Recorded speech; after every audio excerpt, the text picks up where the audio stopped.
Vienīgais pārstāvis cīņā pret antisemitismu Rabins Andrew Beickers, Organization for Security and Cooperation in Europe, personal representative of the Chairperson Office on Combating Anti-Semitism, Rabbi Andrew Baker.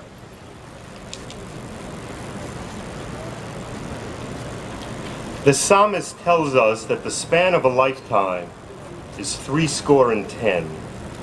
By this measure, the events which we commemorate today are receding into history. Those eyewitnesses to the crimes of the Holocaust are now few in number. The obligation to remember has now passed to their children and their grandchildren. Those first-person accounts, with their power and immediacy, have been supplemented and will soon be replaced entirely by museums and textbooks and official ceremonies such as this one. Psalmos ir teikts, ka mūža garums ir 70 gadi. Tā, mērot laiku, notikumi, kurus mēs šodien pieminam, aiziet vēsturē. Holokausta noziegumu atcelēsnieku tagad ir maz. Pienākums saglabāt piemiņu ir nodots viņa bērniem un mazbērniem. Atcelēsnieku stāstus ar to spēku un iespaidīgumu papildina, bet drīz pilnībā aizvietos muzeji, grāmatas un šādas piemiņas ceremonijas.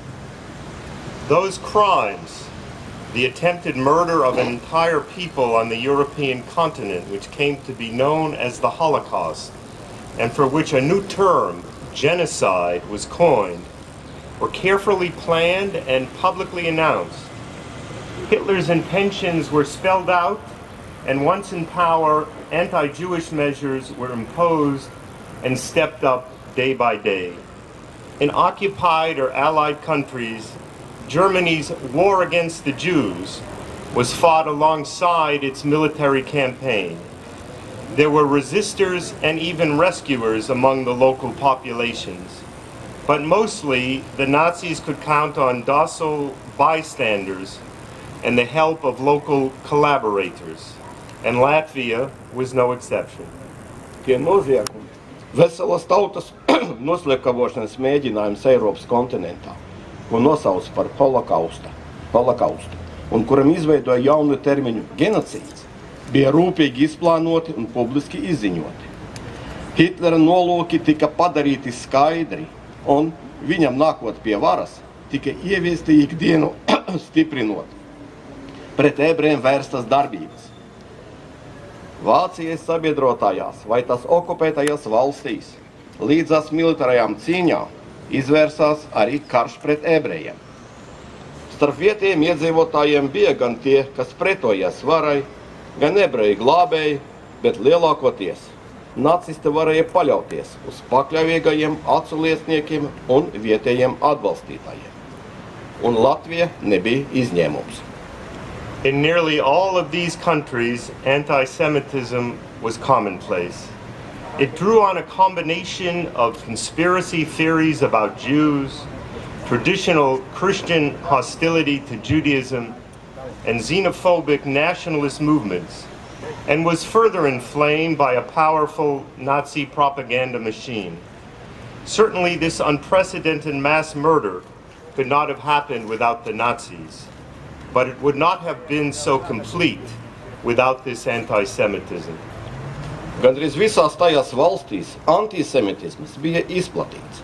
Tā saknē bija kombinācijā no sazvērstības teorijām par ebrejiem, kristietības tradicionāli naidīgas attieksmes pret judaismu, kā arī no ksenofobiskajām nacionalistu kustībām, ko vēl vairāk uzkurināja spēcīga nacistu propaganda.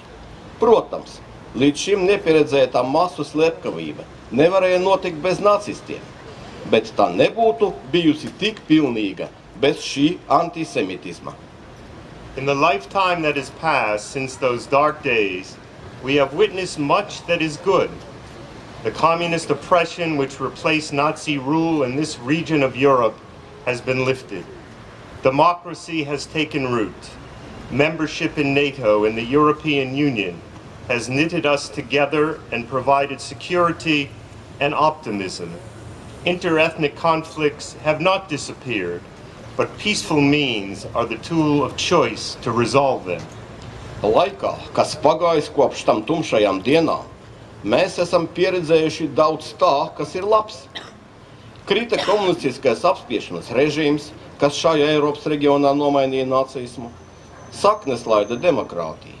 Dalība ES un NATO sasaistīja mūs kopā, sniedzot drošību un optimismu. Etniskie konflikti nav izzuduši, bet tos tiecamies risināt mierīgā ceļā. Yet, while much has changed, anti-Semitism has not disappeared. Lai gan daudz ir mainījies, antisemitisms nav izzudis. Despite their small numbers, Jews still face physical and verbal harassment and even violent attacks in some European countries. In some places, anti-Semitic sentiments come in the guise of anti-Israel or anti-Zionist rhetoric. In others, economic uncertainty and political inability have opened the door to new right-wing extremist parties, which are strongly xenophobic and openly anti-Semitic. Neskatoties uz savu nelielo skaitu, ebreji vairākas Eiropas valstīs joprojām ir pakļauti mutiskai un fiziskai aizskaršanai un pat vardarbīgiem uzbrukumiem. Dažās vietās antisemitiski noskaņojumi slēpjas aiz pret Izraēla vai cionisma vērstās retorikas. Citviet ekonomiska nenoteiktība un politiska nespēja pavēra durvis jaunām labējo ekstremistu partijām, kuras ir izteikti ksenofobiskās un atklāti antisemitiskās. A recent survey of 6,000 Jews in 9 EU countries conducted by the EU Agency for Fundamental Rights found some disturbing results. Concerned about anti-Semitism, Jews in a number of countries ponder whether they should stay or leave. 22% of all these European Jews say they now avoid attending a Jewish event or visiting a Jewish site for fear of encountering anti-Semitism. Nesena Eiropas Savienības pamatiesība aģentūras aptauja, kurā piedalījās 6000 ebreju no 9 ES valstīm, tajā skaitā no Latvijas, atklāja biedējošus rezultātus. Vairākas valstīs ebreji, kas nobažījušies par antisemitismu, apdomā, vai viņiem palikt vai arī pārcelties. 22% no šiem Eiropas ebrejiem saka, ka viņi tagad izvairās apmeklēt ebreju pasākumu vai ebreju vietas, baidoties saskarties ar antisemitisma izpausmēm. Of course, the nature and source of the problem may vary country by country, but the solution, at least broadly prescribed, is the same. We need to step up security. We need more and better education, not only for tolerance in general, but also on the specific challenge of anti-Semitism. And we need to encourage more voices to speak up and speak out in the political arena, on the internet, in social media, and in all those new and traditional venues where anti-Semitic and other hate speech have become endemic. Protams, katrā valstī šai problēmai ir atšķirīga daba un avots, bet risinājums, vismaz lielos vilcienos, ir tas pats. Mums jāuzlabo drošība. Mums vajag kvalitatīvāku izglītību, ne tikai par toleranci kopumā, bet arī konkrēti par antisemitisma izaicinājumu. Un mums jāiedrošina vairāk balsis, kas izteiksies, darot to politiskajā arēnā, internetā, sociālos mēdījos un visās, gan jaunās, gan tradicionālās vietnēs, kur antisemitisms un cita naidu kurinošā runa jau ir iesakņojusies. The lessons that we draw from today's solemn commemorations are not only about the past, they are very much about our future. No šodienas piemiņas brīža mēs gūstam mācību ne tikai par pagātni. Tā tikpat attiecās uz mūsu nākotni.